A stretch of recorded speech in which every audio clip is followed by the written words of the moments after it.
Bus ಟಿಕೆಟಿಂದ ಹಿಡಿದು ಯಾವುದೇ ಒಂದು ಗೌರ್ಮೆಂಟ್ ಆಫೀಸಲ್ಲಾಗ್ಬೋದು, ಪ್ರೈವೇಟ್ ಆಫೀಸಲ್ಲಾಗ್ಬೋದು, ನಿಮ್ಮ ಐ ಡಿ ಪ್ರೂಫ್ ಅಂತ ಏನಿರುತ್ತೆ ಅದನ್ನು ತೋರಿಸೋದಕ್ಕೋಸ್ಕರ ಬಳಸ್ತಾ ಇರುವಂಥ ನಿಮ್ಮ ಆಧಾರ್ ಕಾರ್ಡನ್ನು ಇನ್ಮುಂದೆ ನೀವು ಬೇಕಾಬಿಟ್ಟಿಯಾಗಿ ಜೆರಾಕ್ಸ್ ಮಾಡಿ ಹಂಚೋ ಹಂಗಿಲ್ಲ, ಕೇಳ್ದವ್ರಿಗೆಲ್ಲ ಕೊಡೋ ಹಂಗಿಲ್ಲ, ಹಾಗೆ ಬೇಕಾಗುತ್ತೆ ಅಂತ ನೀವೇ ಜೆರಾಕ್ಸ್ ಮಾಡಿ ಕೂಡ ಇಟ್ಕೊಳ್ಳೋ ಹಂಗಿಲ್ಲ. ಈ ರೀತಿಯಾದಂಥ ಒಂದು ಹೊಸ ರೂಲ್ಸನ್ನು ಕೇಂದ್ರ ಸರ್ಕಾರ ಜಾರಿಗೆ ತಂದಿದೆ. ಇಷ್ಟು ದಿನ ನೀವು ಎಲ್ಲ ಕಡೆಯೂ ಜೆರಾಕ್ಸ್ ಮಾಡಿ ಹಂಚ್ಕೊಂಬಂದಿದ್ದೀರಾ, ಅವರು ಕೂಡ ಇಸ್ಕೊಂಡಿದ್ದಾರೆ ಎಲ್ಲ ಕಡೆಯೂ ಐ ಡಿ ಪ್ರೂಫ್ ಆಗಿ. ಆದರೆ ಇನ್ನು ಮುಂದೆ ಅವರು ಕೂಡ ಇಸ್ಕೊಳಂಗಿಲ್ಲ ಅಂತೇಳಿ ಕೇಂದ್ರ ಸರ್ಕಾರ ತಿಳಿಸ್ತಾ ಇದೆ. ಈ ಒಂದು ವಿಷಯದ ಬಗ್ಗೆ ಆಧಾರ್ನ CEO ಆಗಿರುವಂಥ ಭುವನೇಶ್ ಕುಮಾರ್ ಅವರೇ ಈ ಒಂದು ವಿಷಯನ ಹಂಚ್ಕೊಂಡಿದ್ದಾರೆ. ಹಾಗಾದರೆ ಇನ್ನು ಐ ಡಿ ಪ್ರೂಫ್ ಆಗಿ ಏನನ್ನು ನಾವು ಕೊಡಬೇಕಾಗತ್ತೆ, ಏನನ್ನ ಬಳಸಬೇಕು ಅಂತ ಈ ಒಂದು ವಿಷಯದ ಬಗ್ಗೆ ಡೀಟೇಲಾಗಿ ತಿಳ್ಕೊಳ್ಳೋಣ. ಈ ಒಂದು ಆಧಾರ್ ಕಾರ್ಡನ್ನು 10 ವರ್ಷ ಆಗಿರೋರು ಯಾರೆಲ್ಲ ಇದ್ದೀರೋ ಅವರೆಲ್ಲ ಕೂಡ ಅಪ್ಡೇಟ್ ಮಾಡಿಸಿರ್ತಾರೆ. ಮಾಡಿಸ್ಬೇಕು ಅಂತ ಕೂಡ ಈ ಹಿಂದೆ ಹೇಳಿದರು. ಹಾಗೆ ಏನಾದರೂ ಚೇಂಜಸ್ ಇದ್ದರೆ ಅದನ್ನು ಕೂಡ ಮಾಡಿಸ್ಬೋದು ಅಂತ ಹೇಳಿದರು. ಕೆಲವೊಂದು ಸರಿ ಮಾಡಿಸಿದಾಗ ಇದು ಅವ್ರ ಮನೆ ಅಡ್ರೆಸ್ಸಿಗೆ ತಲುಪುತ್ತೆ ಕೆಲವೊಂದು ಸರಿ, ಹಾಗೆ ಇನ್ನೂ ಕೆಲವು ಸರಿ ತಲುಪೋದೇ ಇಲ್ಲ. ಆಫೀಸ್ಗಳಲ್ಲಾಗ್ಬೋದು, ಪೋಸ್ಟ್ ಆಫೀಸಲ್ಲಾಗ್ಬೋದು, ಅಥವಾ ಬೇರೆ ಯಾವುದೇ ಒಂದು ಗೌರ್ಮೆಂಟ್ ಆಫೀಸಲ್ಲಿ ನೀವು ಎಲ್ಲಿ ಮಾಡಿಸಿರ್ತೀರೋ ಅಲ್ಲಿ ರಾಶಿಯಾಗಿ ಕಸ ಥರ ಬಿದ್ದಿರುತ್ತೆ. ಅದನ್ನು ಸರಿಯಾಗಿ ಹಂಚಿಕೆ ಕೂಡ ಆಗಿರಲ್ಲ. ಹಾಗೆ ನೀವು ಎಲ್ಲಾದರೂ ಹೊರಗಡೆ ಏನಾದರೂ ಟ್ರಿಪ್ಪಿಗೆ ಹೋಗಿರ್ಬೋದು, ಅಥವಾ ಬೇರೆ ಏನಾದರೂ ಹೋಟೆಲ್ ಬುಕ್ ಮಾಡ್ಬೋದು. ಬೇರೆ ಎಲ್ಲ ಕಡೆ ಐ ಡಿ ಪ್ರೂಫ್ ಆಗಿ ನೀವು ಕೊಡ್ತಾ ಇರೋದೇ ಈ ಒಂದು ಆಧಾರ್ ಕಾರ್ಡನ್ನು. ಈ ಒಂದು ಆಧಾರ್ ಕಾರ್ಡನ್ನ ನಾವು ಕೊಟ್ಟಾಗ ಅವರು ಬೇರೆ ರೀತಿಯಲ್ಲಿ ಅದನ್ನು ಮಿಸ್ಯೂಸ್ ಮಾಡಿಕೊಂಡು ಬೇರೆ ರೀತಿಯಾದಂತಹ ಒಂದು ಕೆಟ್ಟ ಕೆಲಸಗಳಿಗೆ ಯೂಸ್ ಮಾಡ್ಕೊಳ್ಳುವಂಥದ್ದು ಜಾಸ್ತಿ ಆಗ್ತಾ ಇದೆ ಅಂತ ತಿಳಿಸ್ತಾ ಇದ್ದಾರೆ. ಇದರಿಂದಾಗಿ ಈ ಒಂದು ಹೊಸ ರೂಲ್ಸನ್ನು ಜಾರಿಗೆ ತರ್ತಾ ಇದೆ ಕೇಂದ್ರ ಸರ್ಕಾರ ಅಂತ ಆಧಾರ್ ಕಾರ್ಡ್ನ CEO ಆಗಿರುವಂಥ ಭುವನೇಶ್ವರ್ ಕುಮಾರ್ ಅವರೇ ಈ ಒಂದು ವಿಷಯದ ಬಗ್ಗೆ ತಿಳಿಸಿದ್ದಾರೆ.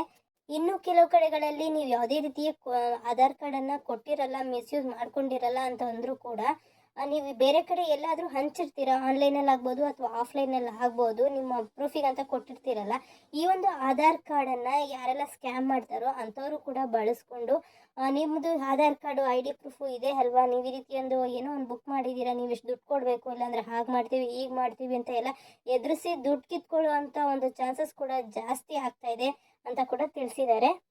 ಇನ್ಮುಂದೆ ಹೀಗಾಗಬಾರ್ದು ಅಂತಲೇ ಕೇಂದ್ರ ಸರ್ಕಾರ ಈ ಒಂದು ರೂಲ್ಸನ್ನು ಜಾರಿಗೆ ತರ್ತಾ ಇದೆ. ಇನ್ಮುಂದೆ ಯಾರು ಎಲ್ಲಿಗೋದ್ರೂ ಕೂಡ ನಿಮ್ಮ ಆಧಾರ್ ಕಾರ್ಡನ್ನು ಜೆರಾಕ್ಸ್ ಕೇಳೋ ಹಂಗಿಲ್ಲ, ಆದರೂ ಕೂಡ ಆಧಾರನ್ನು ವೆರಿಫಿಕೇಷನ್ಗೆ ಬಳಸ್ಬೋದು ಅಂತ ತಿಳಿಸ್ತಾ ಇದೆ.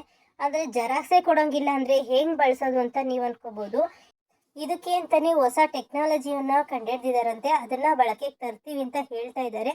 ಅದನ್ನು ಅತಿ ಶೀಘ್ರದಲ್ಲಿ ನೀವು ಎಲ್ಲರೂ ಕೂಡ ಬಳಸ್ಬೋದು ಅಂತ ಕೂಡ ತಿಳಿಸಲಾಗ್ತಾ ಇದೆ. ಇನ್ನು ಮುಂದೆ ನಾವು ಎಲ್ಲಾದರೂ ಹೋದಾಗ ನಮ್ಮ ಹತ್ರ ಐ ಡಿ ಪ್ರೂಫ್ ಆಗಿ ಯಾರೆಲ್ಲ ಆಧಾರ್ ಕಾರ್ಡ್ನ ಕೇಳ್ತಾರೋ ಅಂಥವ್ರು ಈ ಒಂದು ಹೊಸ ಟೆಕ್ನಾಲಜಿಯಲ್ಲಿ ರಿಜಿಸ್ಟರ್ ಆಗಿರಬೇಕಾಗುತ್ತೆ. ಆವಾಗ ಮಾತ್ರ ನಾವು ಆನ್ಲೈನಲ್ಲಿ ಅವರು ನಮ್ಮ ಆಧಾರನ್ನು ವೆರಿಫೈ ಮಾಡೋಂಥ ಚಾನ್ಸಸ್ ಇರುತ್ತೆ ಅಂತ ಕೂಡ ತಿಳಿಸಲಾಗ್ತಿದೆ. ನಿಮ್ಮ ಆಧಾರ್ ಕಾರ್ಡನ್ನು ಇಸ್ಕೊಂಡೇನೆ ಅವರು ನಿಮ್ಮ ವೆರಿಫಿಕೇಷನ್ಗೆ ತಗೋಬೋದಾಗುತ್ತೆ. ಹೇಗೆ ಅಂತಂದರೆ QR ಕೋಡ್ ಸ್ಕ್ಯಾನರ್ ಮೂಲಕ ನಿಮ್ಮ ಆಧಾರ್ ಕಾರ್ಡನ್ನು ಅವರು ವೆರಿಫಿಕೇಷನ್ ಮಾಡ್ಬೋದು. ಹೇಗೆ ಅಂತ ಅನ್ನೋದಾದರೆ ಇವಾಗ ಬರ್ತಾ ಇರೋಂಥ ಟೆಕ್ನಾಲಜಿ ಏನಿರುತ್ತೆ ಅದರಡಿ ಎಲ್ಲರೂ ಅಂದರೆ ಯಾರೇ ಆಗ್ಬೋದು ನಮ್ಮ ಹತ್ರ ಆಧಾರ್ ಕಾರ್ಡನ್ನ ಇಸ್ಕೊಳ್ಳುವಂಥವ್ರು ಅವರೆಲ್ಲರೂ ಕೂಡ ಈ ಒಂದು ಆ್ಯಪ್ ಅಂತ ಹೇಳ್ಬೋದು ಅಥವಾ ಈ ಒಂದು ಟೆಕ್ನಾಲಜಿ ಅಂತ ಹೇಳ್ಬೋದು, ಇದರಲ್ಲಿ ಯಾರೆಲ್ಲ ರಿಜಿಸ್ಟರ್ ಆಗಿರ್ತಾರೋ ಅಂಥವರು ಆನ್ಲೈನು ಆಫ್ಲೈನಲ್ಲಿ ಈ ಒಂದು ಆಧಾರ್ನ ವೆರಿಫೈ ಮಾಡ್ಬೋದಾಗಿದೆ ಅಂತ ತಿಳಿಸಲಾಗ್ತಿದೆ. ಈ ಒಂದು ಆಧಾರ್ನ ವೆರಿಫೈ ಬಂದು ಆ್ಯಪ್ ಟು ಆ್ಯಪ್ ವರ್ಕ್ ಆಗೋದ್ರಿಂದಾಗಿ ನಿಮ್ಮ ಮೊಬೈಲಲ್ಲಿ ನೆಟ್ವರ್ಕ್ ಇರಲೇಬೇಕು ಅನ್ನೋ ಥರ ಏನಿಲ್ಲ. ಈ ಒಂದು ನಿಮ್ಮ ಮೊಬೈಲ್ನಲ್ಲಿನೇ ನೀವು QR ಕೋಡ್ ಸ್ಕ್ಯಾನ್ ಮಾಡಿದ್ರೆ ಸಾಕು, ನೀವು ಯಾರಿಗೆ ಈ ಒಂದು ಸ್ಕ್ಯಾನ್ನ ಕಳಿಸ್ತಾ ಇದ್ದೀರೋ ಅವರಿಗೆ ತಲುಪುತ್ತೆ.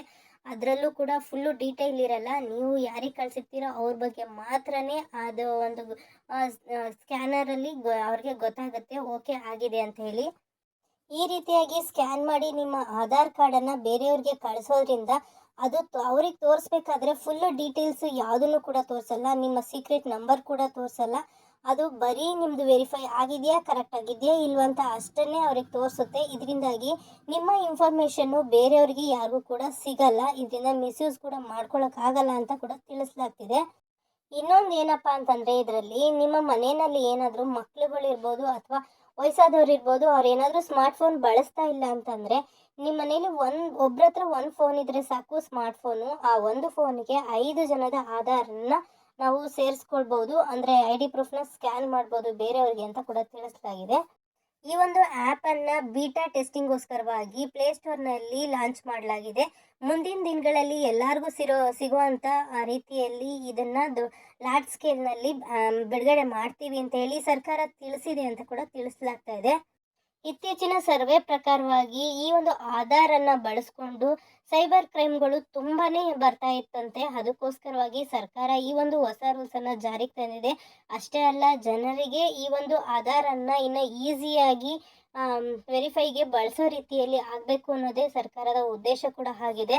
ಅಷ್ಟೇ ಅಲ್ಲ, ನಿಮ್ಮ ಆಧಾರ್ ಕಾರ್ಡ್ ಜೆರಾಕ್ಸ್ ಏನಾದರೂ ಅಲ್ಲಿ ಇಲ್ಲಿ ಬಿದ್ದು ಅದನ್ನು ಎತ್ಕೊಂಡು ಹೋಗಿ ಅದನ್ನ ಪರಿಚಯ ಇರೋರ ಥರ ಇದರಲ್ಲಿ ಎಲ್ಲ ಡೀಟೇಲ್ಸ್ನು ನೋಡಿಕೊಂಡು ನಿಮಗೆ ಬ್ಲ್ಯಾಕ್ ಮೇಲ್ ಮಾಡಿ ದುಡ್ಡನ್ನ ಇಸ್ಕೊಳ್ಳುವಂಥ ಈ ಒಂದು ಪ್ರಾಬ್ಲಮ್ಸ್ ಕೂಡ ಜನಗಳಲ್ಲಿ ಸಾಲ್ವ್ ಆಗಬೇಕು ಅನ್ನೋದೇ ಸರ್ಕಾರದ ಒಂದು ಉದ್ದೇಶ ಆಗಿ ಈ ಒಂದು ಆ್ಯಪ್ನ ಬಿಡುಗಡೆ ಮಾಡಿದ್ದಾರೆ. ಈ ಒಂದು ಆ್ಯಪ್ ನಿಮಗೆ ಪ್ಲೇಸ್ಟೋರ್ನಲ್ಲಿ ಆಲ್ರೆಡಿ ಅಪ್ಡೇಟ್ ಮಾಡಿರೋದ್ರಿಂದಾಗಿ ನೀವು ಕೂಡ ಇದನ್ನು ಬಳಸ್ಬೋದು ಅಂತ ಸರ್ಕಾರ ತಿಳಿಸ್ತಾ ಇದೆ. ಈ ಒಂದು ವಿಷಯದ ಬಗ್ಗೆ ನಿಮ್ಗೆ ಏನು ಅನ್ನಿಸ್ತೆ ಅನ್ನೋದನ್ನ ಕಮೆಂಟ್ ಸೆಕ್ಷನಲ್ಲಿ ಹಾಕೋದನ್ನ ಮರಿಬೇಡಿ. Thank you.